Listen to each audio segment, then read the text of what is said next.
আপনি দেশে ফিরে বিলম্ব না করে আগেই কাজটাই বাতিল করেন।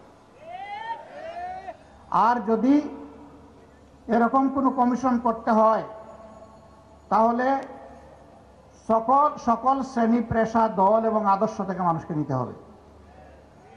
সেখানে ইমানদার মহিলাদেরও প্রতিনিধিত্ব নিশ্চিত করতে হবে, যারা কোরআন হাদিসের পর্যাপ্ত জ্ঞান রাখেন। তারপরে দেখা যাবে কি আসে, তখন আমরা বিবেচনা করব, এর আগে নয়। দ্রব্যমূল্য রমজানে কিছু সহনীয় ছিল, মানুষ কিছুটা আশ্বস্ত হয়েছিল, ধীরে ধীরে এখন আবার উত্তপ্ত হচ্ছে। আমরা সরকারকে বলবো সেই দিকে নজর দেন।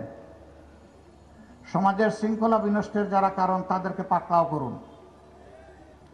যারা 15.5 বছর এবং শেষ প্রান্তে এসে জুলাই আগস্টে গণহত্যা সংগঠিত করেছে, তাদের কাউকে আইনের বাইরে রাখবেন না, তাদের বিচার নিশ্চিত করুন।